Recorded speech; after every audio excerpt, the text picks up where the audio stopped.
മധ്യപൂർവേഷ്യൻ രാഷ്ട്രീയത്തിലും ഇസ്രയേലിന്റെ ആഭ്യന്തര നയതന്ത്ര തലത്തിലും ഒരുപോലെ വൻ പ്രകമ്പനം സൃഷ്ടിക്കുന്ന പ്രസ്താവനയുമായി മുൻ ഇസ്രയേൽ പ്രധാനമന്ത്രി നഫ്താലി ബെനറ്റ് രംഗത്തെത്തിയിരിക്കുന്നു.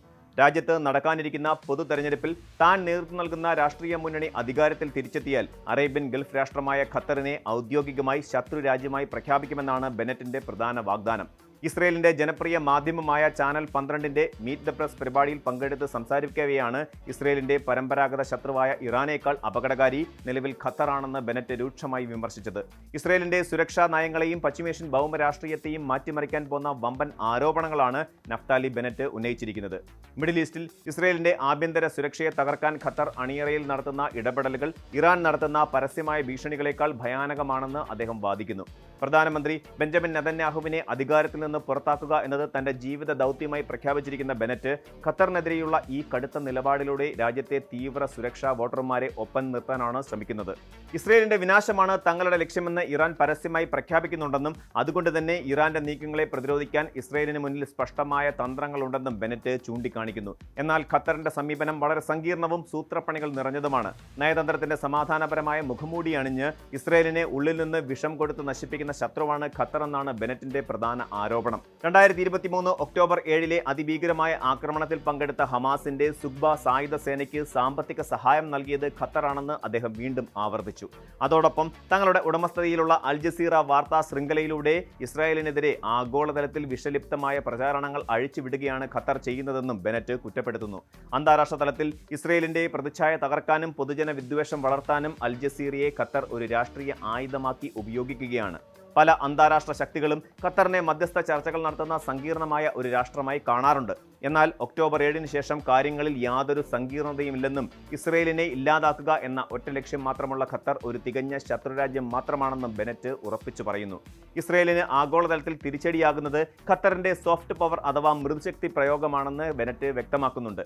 കഴിഞ്ഞ 1/4 നൂറ്റാണ്ടോളമായി ഖത്തർ ലോകമെമ്പാടും വൻതോതിൽ പണമൊഴുക്കി വലിയൊരു സ്വാധീന വലയം സൃഷ്ടിച്ചിട്ടുണ്ട്.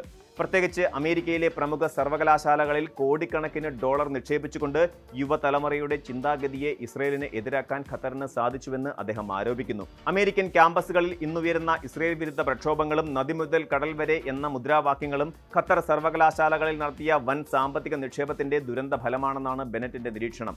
പാശ്ചാത്യ ലോകത്ത് വളർന്നുവരുന്ന പൊതുജന അഭിപ്രായത്തെ ഇസ്രയേലിന് എതിരായി തിരിച്ചുവിടാൻ ഖത്തറിന്റെ ബൗദ്ധികവും സാമ്പത്തികവുമായ ഇടപെടലുകൾക്ക് സാധിച്ചിട്ടുണ്ട്. ഇത് ഇറാന്റെ നേരിട്ടുള്ള മിസൈൽ ഭീഷണികളെക്കാൾ ദീർഘകാല അടിസ്ഥാനത്തിൽ ഇസ്രയേലിന്റെ നിലനിൽപ്പിന് കടുത്ത ആഘാതമുണ്ടാക്കുന്നുവെന്നാണ് ബെനറ്റ് മുന്നറിയിപ്പ് നൽകുന്നത്. ബെനറ്റിന്റെ ആരോപണങ്ങളിൽ ഏറ്റവും പ്രകോപനപരവും രാജ്യത്തിനുള്ളിൽ വൻ രാഷ്ട്രീയ വിവാദത്തിന് തിരികൊളുത്തിയതുമായ ഭാഗം ഇസ്രയേൽ പ്രധാനമന്ത്രി ബെഞ്ചമിൻ നെതന്യാഹുവിന്റെ ഓഫീസിലേക്ക് നീളുന്ന അന്വേഷണങ്ങളാണ്. ഖത്തർ ഗേറ്റ് എന്ന് വിശേഷിപ്പിക്കപ്പെടുന്ന ഈ ഉന്നതതല രാഷ്ട്രീയ അഴിമതി കേസിൽ നെതന്യാഹുവിന്റെ അടുത്ത അനുയായികളും ഉപദേശകരും ഖത്തറിന്റെ പണം പറ്റി അവർക്ക് വേണ്ടി ഇസ്രയേലിൽ PR പ്രചാരണങ്ങൾ നടത്തി എന്നതാണ് പ്രധാന ആരോപണം. യുദ്ധസമയത്ത് പോലും ഇസ്രയേലിന്റെ സുരക്ഷാ രഹസ്യങ്ങൾ ചോർത്താനും ഖത്തറിന് അനുകൂലമായ നിലപാടുകൾ നിർമ്മിച്ചെടുക്കാനും നെതന്യാഹുവിന്റെ സഹായികൾ ശ്രമിച്ചുവെന്ന് വെളിപ്പെടുത്തിയിട്ടുണ്ട്.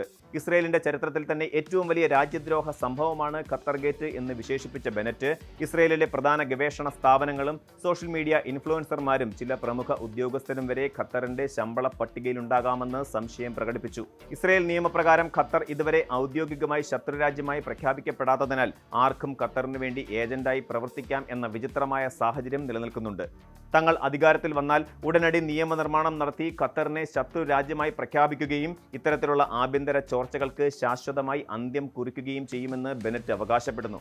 നഫ്താലി ബെനറ്റിന്റെ കടുത്ത ആരോപണങ്ങൾക്ക് ശക്തമായ ഭാഷയിലാണ് ഖത്തർ മറുപടി നൽകിയിരിക്കുന്നത്. വാഷിംഗ്ടണിലെ ഖത്തർ എംബസി ഔദ്യോഗിക പ്രസ്താവനയിലൂടെ ബെനറ്റിന്റെ ആരോപണങ്ങളെ പൂർണ്ണമായും തള്ളിക്കളഞ്ഞു. വരാനിരിക്കുന്ന തെരഞ്ഞെടുപ്പിൽ സ്വന്തം രാഷ്ട്രീയ ലാഭമുണ്ടാക്കുന്നതിനും വോട്ടർമാരെ ആകർഷിക്കുന്നതിനുമായി ബെനറ്റ് നടത്തുന്ന തെറ്റായ പ്രചാരണങ്ങളും വ്യാജ വാർത്തകളുമാണ് ഇതെന്നാണ് ഖത്തർ തിരിച്ചടിച്ചത്. പാലസ്തീൻ ഇസ്രയേൽ സംഘർഷങ്ങളിൽ ദീർഘകാലമായി പ്രധാന മധ്യസ്ഥന്റെ പങ്കുവഹിക്കുന്ന രാജ്യമാണ് ഖത്തർ.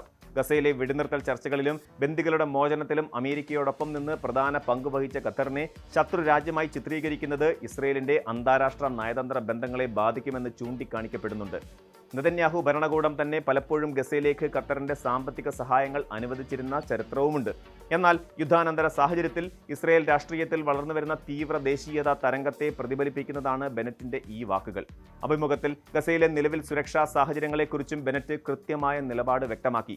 ഹമാസ് പൂർണ്ണമായും ആയുധം വെച്ച് കീഴടങ്ങുന്നതുവരെ യാതൊരു വിട്ടുവീഴ്ചയ്ക്കും ഇസ്രയേൽ തയ്യാറാകരുത് എന്നാണ് ബെനറ്റിന്റെ പക്ഷം. സമാധാന കരാറുകൾ നിലനിൽക്കുമ്പോഴും ഹമാസ് തങ്ങളുടെ ശക്തി വർദ്ധിപ്പിക്കുകയാണെന്നും ഒക്ടോബർ 7-ന് മുൻപുണ്ടായിരുന്നതിനേക്കാൾ കൂടുതൽ പോരാളികളെ അവർ ഇപ്പോൾ റിക്രൂട്ട് ചെയ്തിട്ടുണ്ടെന്നും അദ്ദേഹം അവകാശപ്പെടുന്നു. ഈജിപ്ത് അതിർത്തി വഴി ഡ്രോണുകളും ആയുധങ്ങളും കടത്തിക്കൊണ്ടുവന്നാണ് ഹമാസ് വീണ്ടും കരുത്താർജിക്കുന്നതെന്നും അദ്ദേഹം ആരോപിച്ചു. ഇസ്രയേൽ രാഷ്ട്രീയത്തിൽ വരാനിരിക്കുന്ന പൊതു തെരഞ്ഞെടുപ്പ് അത്യന്തം പ്രവചനാതീതമാണ്. പ്രതിപക്ഷ നേതാവ് യായിർ ലാപ്പിഡുമായി ചേർന്ന് രൂപീകരിച്ച ടുഗദർ സഖ്യത്തിലൂടെ വിപുലമായ ഒരു ജനകീയ മുന്നണി രൂപീകരിക്കാനാണ് ബെനറ്റ് ശ്രമിക്കുന്നത്.